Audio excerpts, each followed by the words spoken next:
My name is Gavin Evans, and this is my review of Yellowstone Season 4. And this will be a spoiler-free review, so if you haven't seen it, go and watch it, then come back and watch my review because I will be going in depth. And I enjoyed the first season of Yellowstone. I get enough entertainment from Seasons 2 and 3, even though the writing isn't good. They offer a good enough form of escapism, but I wasn't really looking forward to this fourth season. Season 3 ends in a way that kind of makes you believe that John, Casey, and Bess might all be dead. So as soon as that happens, I'm like, yeah, there's no way that they're killing any of those three. I didn't find it to be a satisfying cliffhanger, because the cliffhanger wasn't that anybody died, the cliffhanger was that anybody could be dead, and if they don't show it in that episode, then nobody was going to be dead. So this season begins, and I was right, no one dies. But that's not to downplay just how great this season begins, because it might be some of my favorite stuff in this entire show. Like the first 15 minutes of episode 1 of this season, I thought it was intense, it was thrilling, you feel the emotional weight of everything going on, and it was just excellent stuff. And it's all downhill from that point moving forward because little consequences actually happen. The way they followed up on those first 15 minutes was beyond a disappointment. Some of them get shot at, some of them get burned, but by the end of the first episode, everyone is fine and dandy again. And that's just so underwhelming. Like after a few episodes, it feels like they just forgot about this huge event that happened at the beginning of this season, and just nothing really comes from it. Like if you ask me what should have happened as a result of it, I definitely think at least a minor character should have died. I definitely think that John should have been in the hospital for this entire season so we can just get a grasp of how severe this attack was. Maybe Bess could be in the hospital with him and Casey's forced to take over the ranch. Maybe instead of the cabin burning down, the house should have burnt down instead so we feel the weight behind everything more. I wish we saw Rip's reaction to what happened to Beth. And for goodness sakes, Tate kills a man and they barely deal with it. Like just the way they followed up on those excellent first 15 minutes was as unsatisfying as it gets. By episode 2, John is riding a horse again, all fine and dandy, and it's just like, you nearly died one episode ago. It's just, how can I possibly ever get invested in the storyline when they don't let me? When they have this huge event happen, and little happens as a result from it. Like, I know I can't stop talking about it, but I've watched Arcane quite a bit recently, and in episode 3, a huge event happens. And they don't just brush it aside. In fact, it sets all the character paths for the future of the show. And that is good writing. They don't just let this huge event happen and just sweep it aside. No, the characters have to live with what happened in that one moment. They have to live with the consequences and the guilt and the regret and how that shapes them into who they eventually become. But you just get none of that here. And for goodness sakes, they spend all of season 3 building up these villains, especially in Josh Holloway's character, Work, and by the end of the first episode of this season, he gets killed off and it's just like, oh, well, everything's resolved, everything is good now. That's just not interesting storytelling. Like, what did Work even accomplish? He did nothing. They built him up for an entire season for him to have no payoff.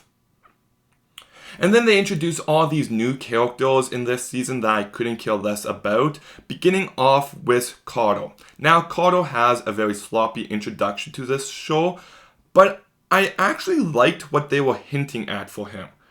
They kind of made it seem like, oh, well, Bess and Rip can't have kids, so they take in this little kid and they kind of end up being a parent to him. But they don't really touch on that enough, and those two are just beyond nasty to him. Like, the way they treat him, it really makes him unlikable in moments. And it's just got this rinse and repeat cycle to it. Like, in episode 2, Rip's just like, nope, we're not going to be your parent. We're taking you back. And then he starts driving him, and then he stops, get out of the vehicle. I don't want to see you anymore. And then he's just like, no, come back. And then he's just like, no, shoo. And it's just, make up your mind already. Like, they're mean to him. He apologizes for doing something, and then they'll battle off for a little bit and just rinse and repeat all season long. And I thought that maybe he could bring out some humanity in Rip and Beth, but if anything, they just highlight how actual cruel these people are. And I just thought the treatment of this character was so mishandled throughout, and they tried so hard to make him a dirty looking person. Like, he's always got messy, shaggy hair, he's always covered in dirt, and it's just like, man, you're really trying hard to make him look dirty here. Also, there's so many times where he's just like, boo-hoo, I'm running away, and then he just doesn't run away. It's just, everything we got in this character was just mishandled and completely overdone. Then we got this character who I believe was named Summer. I forget the actress's name, but she was an actress from Coyote Ugly, Piper Perubu, or something like that. She doesn't do a bad job, but this character was terribly written. Like, they kind of hint at her being John's love interest in this new season, but they have like 2 scenes together, and if anything else, it just feels like a one-night stand. It doesn't feel like a genuine romance between the 2 of them. So I didn't care about anything going on regarding this one character, and I thought lots of her dialogue was pretty cringy. And then we get Jackie Weaver, who might be the closest this season has to a villain, and I say that very loosely because she's not really a villain. She doesn't really do much at all, but they kind of bailed her to be this villain, and yeah, I don't like this character at all. She's not given anything to do, and look, I don't want to be mean. I don't know if this is a Jackie Weaver thing or a character choice, but I really hated her voice. Like, I thought the way she sounded was really annoying, and this is coming from the king of annoying voices. But yeah, I didn't like anything regarding this character. But even the treatment of the old recurring characters, I thought was terribly handled as well. If you watch my reviews for the 3 other seasons, I'm sure I said that Bess is such a great character. Even though there's moments where she really comes across as unlikable, there's just an easy likability to her because of how honest and how crude and how funny she can be. By season 4, yeah, that's all gone. I'm sorry, but at this point, they have just given up on this character entirely. There is no progression or evolving of this character. She's very one note by this point. In the very last episode, she apologizes to John for doing something. And I'm just like, oh, that was nice. We almost never see this character apologize. Maybe they are going to bring some humanity out of her. And then the very next scene we see her in, she's acting like a complete bitch again. Like, I thought her treatment of Jamie in season 2 just made her unlikable in moments, but they just went way overboard here. You know, they keep relying on that old shtick of hers, but it's not enough. I just think she's an incredibly gross, unlikable person without an ounce of humanity. And that really makes it impossible for me to root for her in any sort of sense. I hate this character, and I hate the fact that they haven't tried to humanize her or do something new with her. And they really blew it with this one. And speaking of characters who they refuse to let grow or evolve, we also got Jamie, who I'm just sick of at this point. Like, he's just a weak and pathetic character. He's always the victim, even at the very end. And then in this season, we see him building a relationship with his real dad, and that girl from a few seasons ago comes back into his life, and that felt really contrived. But he's got a support system now, and you're just like, okay, so Jamie's gonna find confidence and he's gonna be a better person. Nope. Even with a support system that truly loves and cares for him and wants the best for him, he is still this weak, pathetic shell of a man. Characters like him, they want us to feel bad for because he's been treated so poorly in his life. But when he's unwilling to do anything about it, it just makes it impossible for me to root for him. And it's such a clear direction to take him in for him to become the villain. And they just refuse to take him there, and that just makes it all the more frustrating. Then we also got John, who... Okay, Kevin Costner is the most consistently great performance in the show. Even if he's not always given the best material, he always brings his all. But there's one moment where he and Bess are watching him go down the stairs because Jamie believes he's about to be endorsed for governor. And we know that John's about to be endorsed, But they completely mislead him. They're like, we wouldn't miss this for the world, son. And they make it seem like they're there to support him. And then John gets endorsed, and he just walks right by him in a complete dick move. And I'm not gonna lie, I burst out laughing at this moment. It was so unintentionally hilarious. And he's just so over the top mean and nasty to him. But then the very last episode, he's just like to Bess, do I still have a son? And he acts like he cares about him, like he isn't a complete dick to him. So the writing is just so inconsistent, and he's not really given much to do this season. Then we've got Lloyd. You know Lloyd, the guy who kind of looks like Sam Elliott, but isn't Sam Elliott? I really liked this character in the other 3 seasons. He's just a nice character to have in the background, but they attempt to give him more to do here, and his storyline is straight out atrocious. Like, it's one of those storylines that is so bad that you just don't know what they're thinking behind the scenes. Like, what were they trying to do here? Nothing really even comes from the storyline anyways. Like, it's existent in like 3 or 4 episodes, and then it ends, and nothing comes from it. So it's like, what was the point of all that? But basically, Lloyd hates Walker to such an unrealistic degree that feels completely out of character.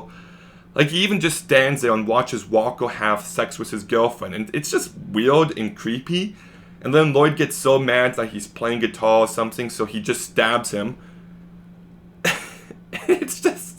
I actually laughed when that happened. I'm just like, where is this coming from? And that's not the reaction I should have. And I think the worst part of it all is that they're trying to make it seem like Walker has plenty of growing to do as well. But Walker did nothing wrong. Like, let's make something clear.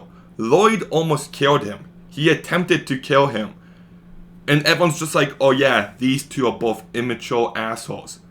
No, Walker doesn't need to learn a lesson here. It's Lloyd. I hated the direction they take him this season. I thought it was truly awful stuff. And then one character, Thomas Rainwater, what happened to him?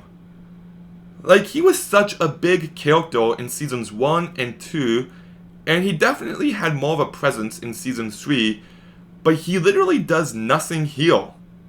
Like, I don't even know why he's in this show anymore, because he just has no effect on anything. So I really feel like they wasted him. And then we got Casey, who's always been my favorite character on this show, because he has humanity, and he's just like a genuine good guy trying to do his best. And they give him the absolute worst storyline this season. Like, I like it in the beginning of the season when he goes out investigating and he puts some annoying dick under some grate and gets away with it somehow. Like, it's so over the top and silly, but I still can't help but like the character. And then they just separate him from every other character, and he's got his own storyline with Monica and Tate, and just nothing about it worked for me. Like, I missed seeing him with the other characters. Like, one of my favorite scenes in this entire season was one moment between him and Jamie. And it was actually a really heartfelt moment, and it's just a shame that we only got one moment between these two characters. But then anyways, they try to like tease this love triangle between Casey, his wife, and Avery, the girl from season 2 or whatever. And when they introduced this love triangle, at first I thought it was just like a one-off comment, like, oh, the wife is jealous for a brief second. But then she keeps bringing her up, and then Avery keeps appearing, and I'm just like, wait, are they trying to do something here? Like, it was such an awful subplot that went nowhere, thankfully, but still terrible stuff. And then Casey's doing some sort of ritual in the last 2 episodes, which I absolutely hated. And it's just a shame to see one of the very best characters to be treated in this manner. And I don't care for his family. Monica, I despised her in season 3, and I hated her here. Like, after everything that happened in the first episode, I guess Monica and Tate were hiding under a bed for months. And it's so funny too, because a part of me for the first few episodes, I'm just thinking, What happened to them? Like, we haven't seen them at all. And then it's just like, oh, they've been under the bed this entire time. It seemed a bit silly, but Casey's just like, no, you guys need to go outside. And he wants to help them. And then Monica's just like, I hate you! I hate you! She sounded like Anakin when Obi-Wan's leaving him to burn. I hate you! That's what she sounded like. And it's just like, man, you're such an unlikable person. And she really doesn't have much to do after that. And then we got Tate. You know, he's a teenager now. He's hitting puberty. And my God, what an obnoxious asshole. He is such an annoying presence in this season. Like, he doesn't have much story-wise to do. Like, I thought they would focus on him getting over what happened to him more. But no, it's just him making these weird one-off comments. And yeah, just... no, it was some terrible writing, and every joke and comment he made me want to punch him. So yeah, I don't like this character at all. Then we got the character of Jamie's dad, who I don't remember his name. I know he's played by Will Patton. But I figured after season 3, he'd have a bigger role here. But he really doesn't have much to do at all. He's there for Jamie to remind him that he loves him, and that's pretty much it. And then we got the character Mia, who I hated in season 3, and I hated here. I think she's just an unlikable person. They try to paint her as someone who inspires Jimmy and pushes him forward, but she always came across like a complete asshole to me. And then she disappears for a few episodes, only for her to return when it's convenient again. It's just like she's a terribly written character. I will say that the actress behind her actually did a good job in the last episode of the season.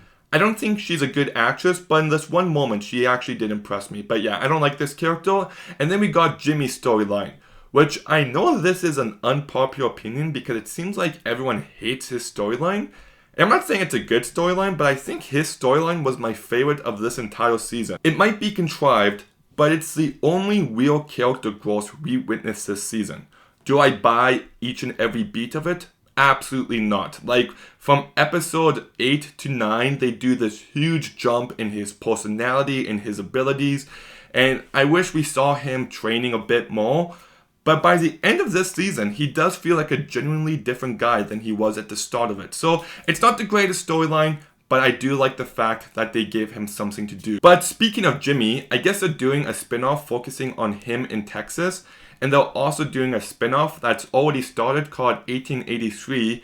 And this season advertises these two new shows so often that it just takes you out of it. Like, it just feels like a commercial in moments. And we get these flashbacks to 1883 and they have no relevance to the characters or to the plot.